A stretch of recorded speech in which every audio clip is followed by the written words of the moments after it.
Roger, what kind of coordinated steps now can President Obama, Francois Hollande, Angela Merkel, who's saying that she was deeply shaken by these events in Paris, do now to push back? Well, the first step is they have to really let the events play out in Paris, and then step back and say, all right, we already do a fantastic job of information sharing on counterterrorism. Our relationships with the Western Europeans are top notch. Clearly something fell through the cracks, or more likely, they knew that there was a heightened level of terrorist threat, but they didn't have the specifics associated with it.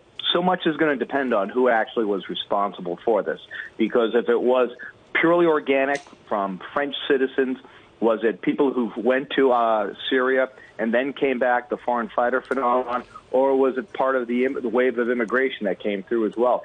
That's going to dictate, in part, the response by France, Western Europe, and our role in support. And support's the key thing here. The United States is going to support the Western Europeans going forward here.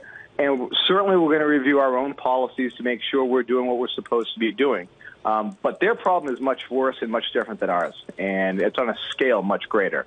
So we're going to maintain our vigilance, but really this is about how do you help the Europeans deal with a threat that, frankly, what's striking about this attack is, given what happened with Charlie Hebdo several months ago, the heightened state of alert the French have been on, yet it's still a permissive environment for a multi-staged, complex attack to take place. That's what's most chilling about this. Roger, what specific steps beyond what we've seen, the state of emergency, the closing borders, what specific steps would you expect to see across Europe in the coming days?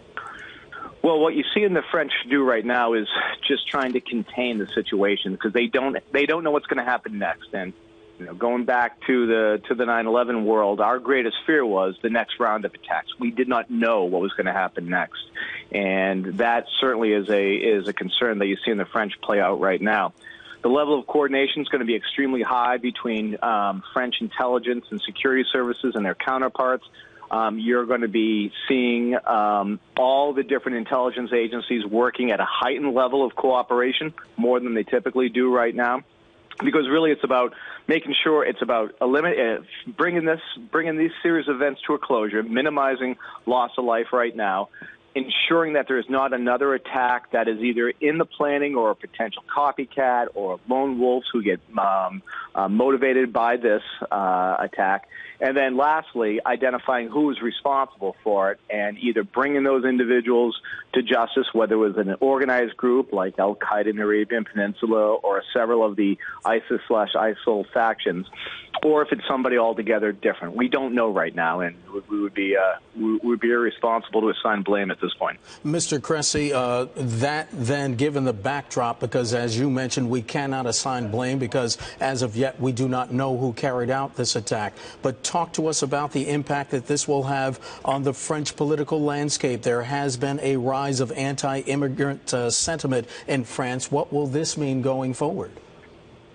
Well, I think it's really two things. The first is the security concerns the French people are going to have. They've now suffered two major significant terrorist attacks on their soil within a 12-month period. And that is going to have serious political ramifications for their leadership, as well as for what the population does in response.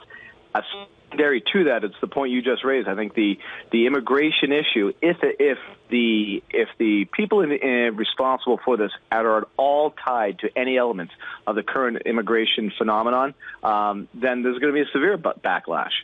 And as Malcolm mentioned earlier, that the borders are non-existent in Europe for a variety of reasons. Some that were good, and some that may not have been so good.